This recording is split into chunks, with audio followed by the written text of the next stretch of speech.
өмір болмайды.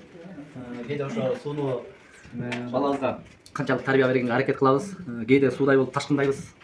Тартип бузуп атканда ошол сууну пайдаланып калса деп ойлойбуз да. Негизгиси эң тазасы эле ошол суу, суусуз барактар жашылдабайт, чөптөр көктөбөйт. Сууну тандадык. Demek özün suda elestet etken, suda koyup bardıq balдардын жакшы жаман жактарын карап. Men özüm günde elestem. Эне класста, если балдардын баарын отуруп өлө ушуп, эме Арстанда эле көргөм го деп ойлойм өзүмдү. Кээде наушник өлө бар келип атсам укпагам. Көпүрө адамдар көпүрөнүн үстүнө жакшы да жаман адамдар. И ошондой эле алдынан деле жагынан деле жакшы суагат. Ошон үчүн балам ар дайым көпүрө болгум келет. Жаман болсо да жакшы болсо да ошонун баарын көтөрүп, бирок ошонун баарын чечпегенге аракет кылам. Ошон үчүн мен өзүмдү көпүрө деп элестетип көпүрө болуп койдум. Өтө албаган жерлерден өткөрүп дайыма жардам берип, жакшы.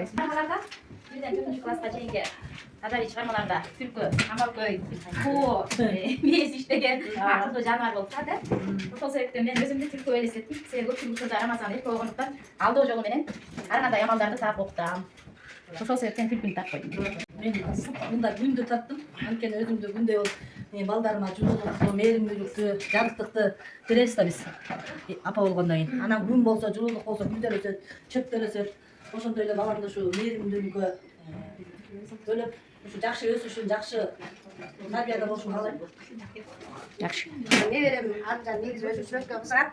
Анысы мындай тандарды, гүлдөрдү айланасында мындай гүлдөрдү, бактарактарды тигиндардан кызыгат. Ошон үчүн тандадым. Өзүң сүрөтчү дагы, сүрөт колунан ары келет да. Жакшы да. Öyle içindeki varan kapım. Бул мен өзүмдү өтө эле койдой кылып жогорткул элем да.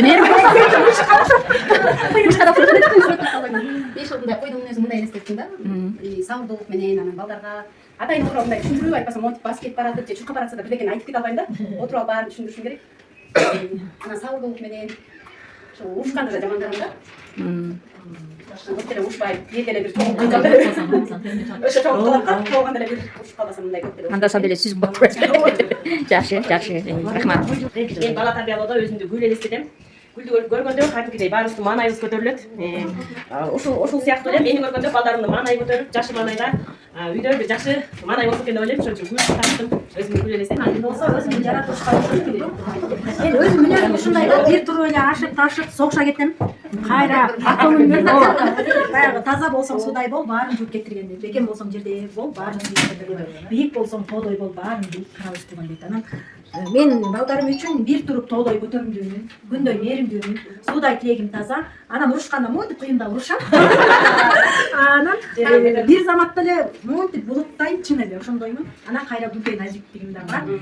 Мен бир линия менен бала тарбиялай албайм, чын эле мүнөзүм билгенде деле айта коюшум керек. Бироктай айтып койсо бул калпай татат. Мен ушундай энемин да. Анан бирок Кудайга шүгүр, мен балдарымдын арасында деле балдарым жакшы чоңоюп келет. Чектен ашпаган. Мен дагы тоону, даракты, сууларды чагылдырдым. Себеби бул дарактан көп нерсе мөмө жемиш алабыз үйүбүзгө. Ал суу болсо суудай тунук, жүрөгүбүз таза дайыма. Балдарга ошондой тарбия берген үчүн гүл болсо гүлдөй жайнап дайыма жакшы маанай таратып балдарыбызга. Кээде жеңиз келгенде күн ташакан болуп шамалда болуп кетебиз. Бул болсо орон чакты. Ал эми нур болсо бул күндүн нурундай чачылабыз, аял заты мээрим төгөбүз балага. Ал эми бул тоодой бекемдик. Балдарыбыз канчалык бизге баягы кыйынчылык болуп, сөзү чыкпаса тоодой бекем болуп, тарбияланып утулабыз. Мен быйыл саатан алып келдик жатып атат. Аталимам. Папа колун таза келет. Анан мен мектепте окуп жүргөндө сүрөткө кызыгар элем да. Жана сен газета чыгарганда ошонун сүрөттөрүн тартып кетчүмүн. Анан көп жылдан бери сүрөт таппай калганга мен унуттаган бараттым да. Ал элестетсем, сен кыз балдар болгондон кийин туу ташта чоңойтуп да. Апинди бул үйдө жашадык дегендей. Анан мен ушуну элестетип атам, муну долондо эле койдум эми. Бул жерде машина кетип барат, ишин керек болсо. Болсо кадимде мына мойна кийип үйлөр болуп сатып атам. Бул жерге бир атып айлап койдум да, мына бир катандастырып койдум. Бул жерден күндү чыгарып койдум, эми таппай калып иш болот. Мына Аллага буттардан элеп койдум. Анан балдарга үйрөтүп болот муну. Элдин баары сүрөт чогуу көрөт. Мүмкүн ошол мен ошол боюнча эгер келип өзгөртпөй сүрөт тапсам мүмкүн сүрөт чогуу калам. Анан ага шартыбыз болгон жок. Ошол эми Мадира болсун биздин эң улуубуздун көтек кылат. Анан буйрук менен кайра келип элдин Мадира болуп калды. өзүмдү гүл элестеттим. Ар дайым гүлдөй ачылып, балдарым кып-кызыл гүлдөй болуп, өзүмдүн тарбиямды берип гүлдөй болуп, балдарымды өзүмдүн жаныма өстүрүүгө аракет кылам. Анча эки өтө жиним келе бербейт. Аябай эле катуу эме болсо, өзгөчө кичи балама. Масакка сурап Кичи балам. Мурун балдарыма баягы кичине жакшы эле тарбия берсин, кичи балама аябай деле мындай катуу кармабайм. Өзүнүн оюн айттырганга аракет кылам. Ал өзүнүн оюн ачык айта алат, анан ар дайым гүл болуп ачылып, күн болуп тийип турганга аракет кылам. Айда сүйлөп жакшы жагында жаман жагында сүйлөйм ушунду радиомду укканымды мындай болуп калат, тиңдей болуп калат деп бул неберем анан мамасы кандай тартмак экенин билген жокмун. Анан мен ошол айткандарым менен мондай гүлдөй болуп баары жакшы өссүн каалайм. Ошо чынчыл болууга дейм, көтөрүлүп болууга дейм. Калган арыстыкы дагы ушу сыяктуу экен, баарыбызды элестеткен сүрөттөрүбүз экен. Чоң рахмат.